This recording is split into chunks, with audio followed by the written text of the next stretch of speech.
Bonjour, vous écoutez l'épisode 93 de Change ma vie, le podcast qui vous donne des outils pour votre esprit. Je suis Clotilde Dussoulier, auteure, coach de vie certifiée et exploratrice de ma vie intérieure, et je partage ici les découvertes qui ont changé ma vie. Change ma vie est un podcast publié tous les jeudis et vous retrouverez les éléments et les ressources dont je parle sur le site changemavie.com. Abonnez-vous au podcast sur la plateforme de votre choix pour être notifié des nouveaux épisodes chaque semaine. Si vous aimez ce podcast, la meilleure façon de le soutenir est de laisser un avis 5 étoiles sur Apple Podcasts ou sur la plateforme que vous préférez. Ça permettra à d'autres de le découvrir plus facilement. Cette semaine, j'aimerais remercier Clémence qui a écrit de Calédonie. Merci Clotilde pour tes conseils délivrés d'une voix douce qui fait du bien et qui apaise. Le contenu est de qualité, je trouve toujours une réponse à une question ou un moyen d'affronter et de gérer les difficultés de la vie. Une bulle de douceur et de bienveillance à consommer sans modération. J'adore. Merci beaucoup Clémence pour ce commentaire. Cette semaine, je vous propose de mettre sur la table un sujet épineux qui, je pense, empoisonne la vie de pas mal d'entre vous si vous êtes des êtres humains câblés comme des êtres humains. C'est l'idée de savoir dire non.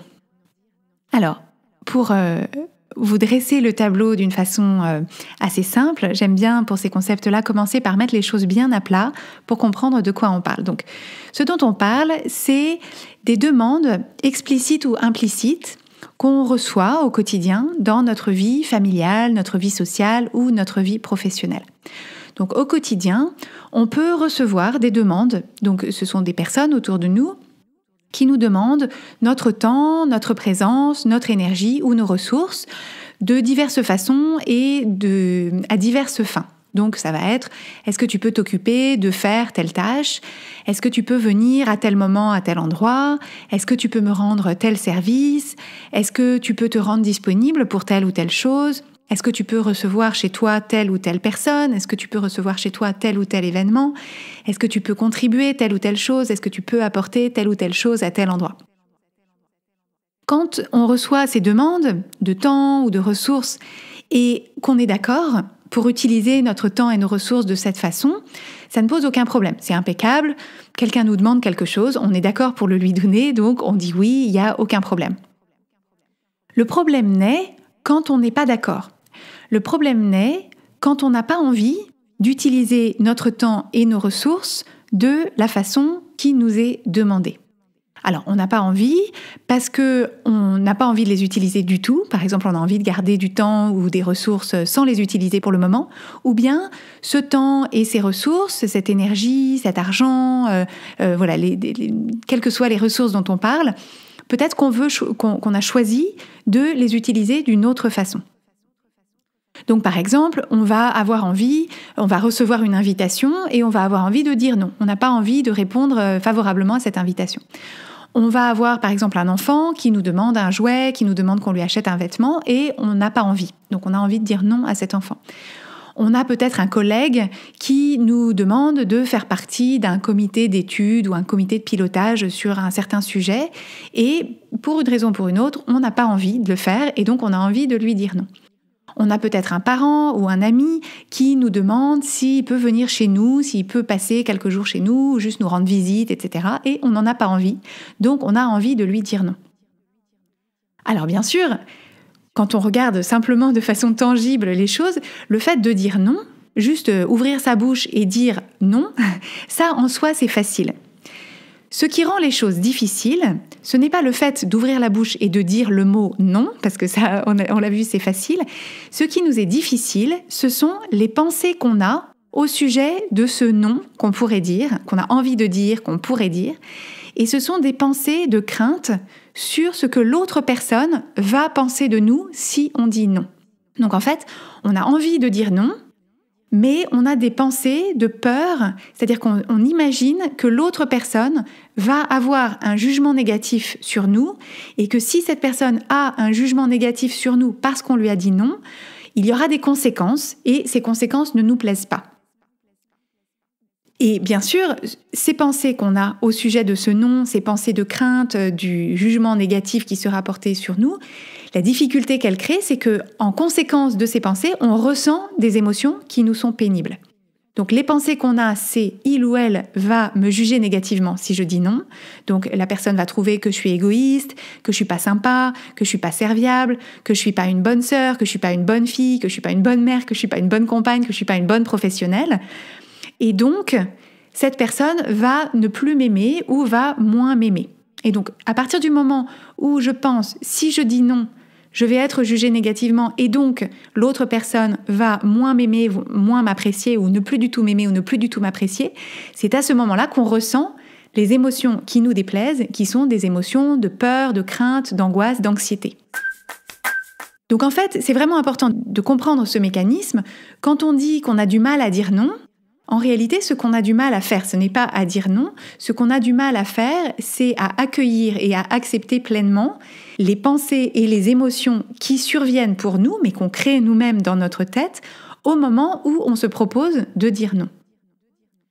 Ce qui est vraiment intéressant à considérer, c'est qu'en fait, le câblage de notre cerveau est vraiment tourné vers l'acceptation par le groupe et l'acceptation par les autres. C'est-à-dire que dans notre évolution, comme l'être humain est une espèce qui a évolué en créant des groupes et donc en ayant la sécurité du groupe, c'est très très important pour nous d'être acceptés par les autres et d'éviter d'être rejetés par les autres. Donc cette quête d'approbation, cette quête de l'amour des autres, en fait, ce n'est pas une faiblesse de notre part, ça ne veut pas dire qu'on est dépendant ou qu'on est faible, ça veut simplement dire qu'on a un câblage, qu'on est très fortement motivé à se sentir aimé, apprécié et accepté par les autres.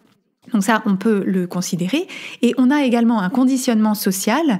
Et en particulier, je pense, je n'ai pas de données tangibles là-dessus, mais il me semble intuitivement que, et d'après mes lectures, que ce conditionnement social est particulièrement aigu chez les femmes dans notre société occidentale.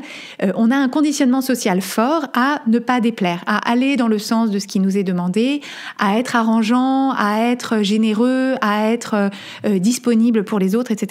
On a ce conditionnement social qu'on reçoit quand on est petit. Et il me semble en particulier les petites filles. Mais bon, ça c'est un sujet dont on peut discuter. Mais enfin voilà, c'est l'impression que moi j'ai.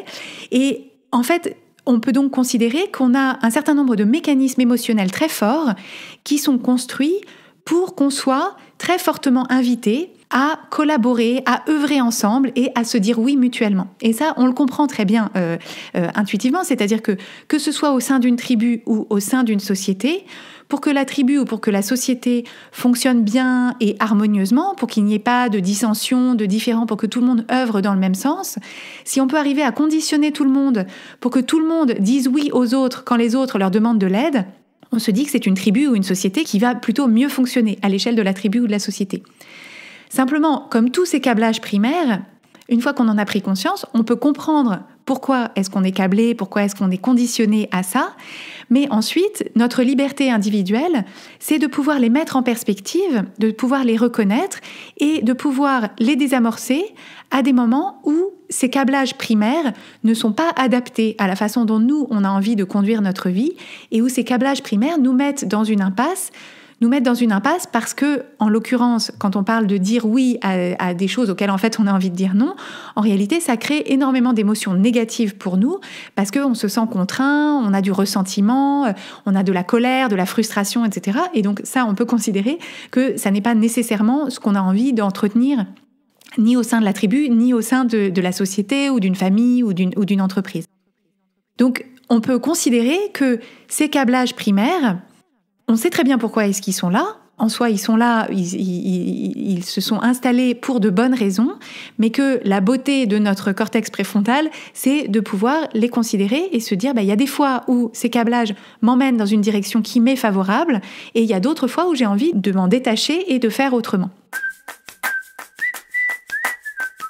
Il y a 2 épisodes, je vous ai parlé d'une notion qui s'appelle l'essentialisme, et ce dont on a parlé dans cet épisode, c'était que on ne peut pas tout faire. C'est-à-dire que on peut avoir envie, dans l'absolu, de répondre oui à toutes les demandes qui nous sont faites parce qu'on a envie d'être serviable, parce qu'on a envie d'être gentil, parce qu'on a envie d'être disponible, parce qu'on aime les gens et qu'on a envie d'aller dans leur sens.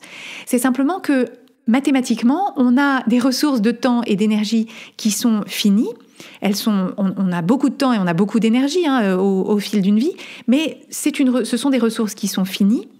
Et donc, si on ne les utilise pas d'une façon intentionnelle, je trouve qu'on n'est pas des gardiens responsables de ce temps et de cette énergie qui nous sont confiés. Et donc, comme on ne peut pas tout faire, on ne va pas pouvoir répondre oui à toutes les demandes qui nous sont faites. Et donc, l'idée, c'est de pouvoir, à chaque fois qu'une demande nous est faite en temps, en ressources, en énergie, de se poser toujours la question: si je dis oui à cette demande, si j'accède à la demande de cette personne, à quoi est-ce que je dis non ?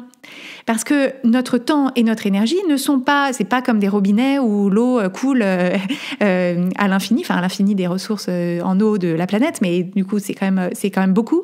Ce sont des vases communicants, c'est-à-dire que le temps que je prends dans un domaine de vie, que je prends pour accéder à une demande, en fait, je le prends sur du temps que je ne passe pas à faire autre chose.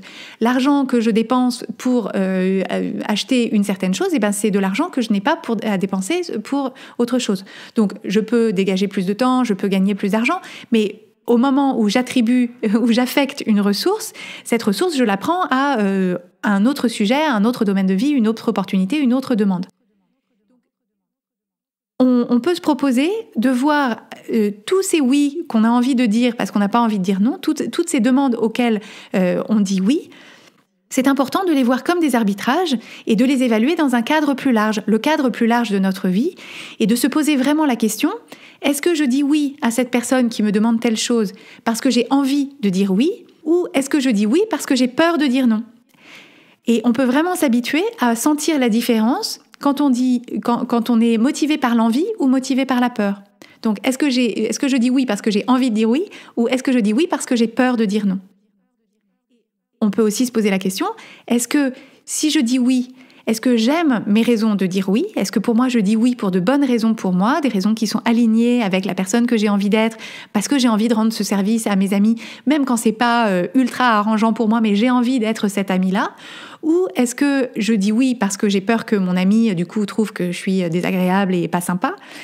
Mais aussi, si je choisis de dire non à une demande, est-ce que j'aime mes raisons de dire non ? Est-ce que j'ai dit non pour de bonnes raisons pour moi ? Est-ce que j'ai dit non parce que j'ai un meilleur usage de mon temps ? Ou est-ce que j'ai dit non parce que j'ai peur ? Ou est-ce que j'ai dit non parce que j'ai envie de punir cette personne qui n'a pas été disponible pour moi à un moment où moi je lui avais demandé un service, etc. Donc c'est vraiment ce que je vous propose de faire. Et vous le remarquez peut-être, c'est une série d'épisodes qui va vraiment dans ce sens, c'est de toujours être très conscient des choix que vous faites, des arbitrages que vous faites, et de cette idée que si vous dites oui à quelqu'un, vous dites non à quelqu'un d'autre, et peut-être non à vous. Une des briques pour avancer dans ce sens-là, c'est de travailler à accepter que les arbitrages qu'on fait iront parfois à l'encontre du souhait de l'autre personne. C'est même mécanique, c'est-à-dire que si quelqu'un me demande de faire quelque chose, me demande de lui rendre un service, me demande de l'aider à faire quelque chose, me demande de lui donner une information, etc., si je lui dis non, je vais par définition à l'encontre de sa demande. Elle m'a demandé quelque chose, j'ai dit non, donc je vais à l'encontre de cette personne. Et c'est tout à fait possible que l'autre personne soit déçue, qu'elle soit contrariée, qu'elle soit même en colère, mais sa déception, sa contrariété et sa colère, ce n'est pas moi qui les ai créées. Moi, je me suis contentée de dire oui ou non, c'est-à-dire d'accepter ou de refuser la demande qu'elle m'a formulée. Et c'est cette personne qui, dans son esprit, va avoir une pensée de l'ordre de « elle est pas sympa, elle me doit bien ça, entre amis, on devrait faire ça, etc. » Et ce sont ces pensées-là, les attentes qu'elle formule à mon sujet, qui vont créer, les attentes qui sont du coup déçues, qui vont créer sa déception, sa contrariété et sa colère. Mais sa déception, sa contrariété et sa colère, c'est sa responsabilité. Et donc, on peut se proposer simplement de rendre la responsabilité des émotions des autres aux autres. C'est-à-dire que, à partir du moment où quelqu'un me fait une demande, dans l'expression de la demande, il y a la possibilité que je dise oui et il y a la possibilité que je dise non, sinon c'est un ordre. Et donc, si l'autre personne en conçoit de la déception, de la contrariété ou de la colère, on peut simplement accepter que ça va être sa réalité émotionnelle et se dire, voilà, il y a des fois où on demande des choses, on nous répond non, on est déçu, contrarié et en colère, on survit. Et bien sûr, il faut se rappeler que l'alternative, c'est-à-dire que si on veut éviter que la possibilité que l'autre personne soit déçue, contrariée ou en colère, et peut-être même qu'elle nous en rende responsables si elle ne connaît pas bien le mécanisme de ses pensées et de ses émotions, si on veut éviter que la personne ressente de la déception, de la contrariété ou de la colère, ce qu'il faut qu'on fasse, c'est qu'on aille à l'encontre de nos propres souhaits.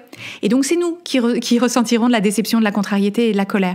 Donc, vous voyez que il n'y a pas de solution gagnante. C'est-à-dire, si on n'a pas envie de dire oui, mais qu'on dit oui quand même, eh ben, on ressent, nous, la déception, la contrariété ou la colère pour éviter à l'autre personne de ressentir de la déception, de la contrariété ou de la colère.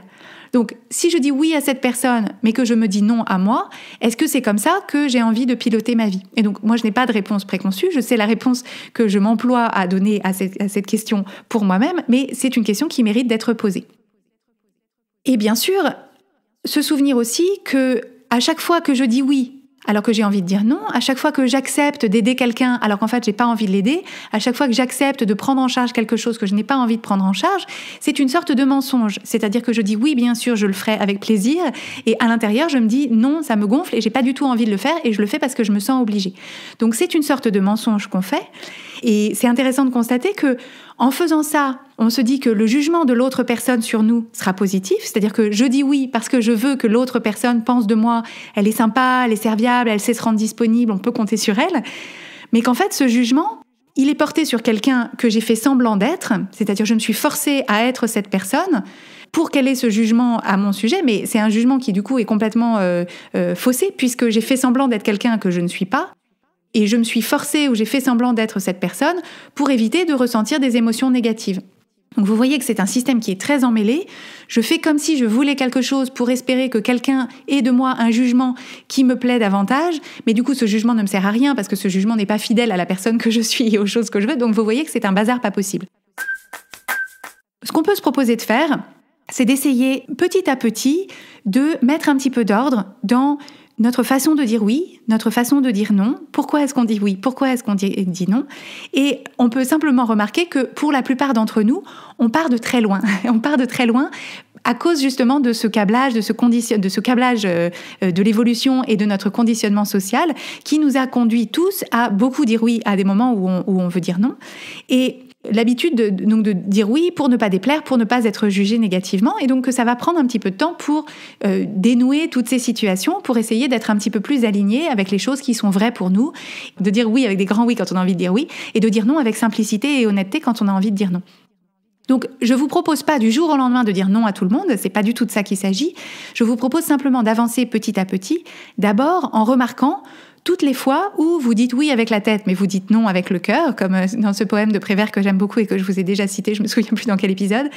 Et donc de vous dire, tiens, je remarque que je suis en train de dire oui, alors qu'en fait, au fond, si j'avais toute l'attitude et toute liberté, en fait, je dirais non.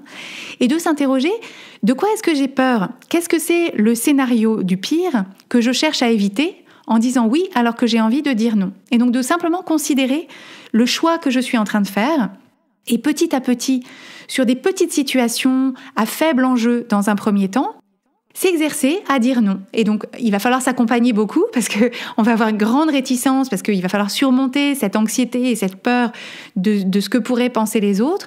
Mais voilà, de s'accompagner là-dedans en se disant, j'ai envie de m'exercer à faire des choix qui sont alignés avec mes envies, qui sont alignés avec mon essentiel, en acceptant que je ne peux pas dire oui à tout le monde tout le temps et qu'il faut en premier lieu que je me dise oui à moi et s'exercer petit à petit à accepter la réaction des autres, peut-être le jugement négatif des autres et à avancer en dépit de ça. Et vous pouvez aussi, ça peut vous aider dans votre travail là-dessus, repérer les moments où vous vous mettez dans une fausse dichotomie. C'est-à-dire que parfois, quand on vous demande quelque chose, vous avez l'impression que les deux possibilités, c'est soit dire oui à 100%, soit dire non. Et en fait, parfois, et même souvent, je dirais, entre le oui et le non, il y a un espace de négociation. Et si vous avez des difficultés à dire non proprement et franchement, Peut-être que c'est là, dans cet espace de négociation, que vous pouvez commencer à créer votre faculté de dire des sortes de demi-noms. Vous pouvez peut-être commencer à habiter un petit peu cet espace de négociation, l'exploiter, en disant par exemple, je ne peux pas prendre en charge tel dossier, mais on peut prévoir un rendez-vous d'1 heure pour discuter ensemble de la stratégie. Donc vous voyez que c'est pas oui, c'est pas non, c'est je fais une sorte de contre-proposition. On peut dire, vous pouvez vous exercer à dire par exemple, alors on va pas passer le mois d'août dans la maison de campagne de famille comme tous les étés, mais on peut vous rejoindre pour un week-end. Ou alors, pour la kermesse, je vais pas pouvoir faire des gâteaux cette année, mais je peux acheter un lot et le mettre parmi les lots de la tombola. Donc c'est un peu dans cet espace de négociation que je vous propose de vous exercer à prendre un petit peu plus de latitude entre le oui et le non.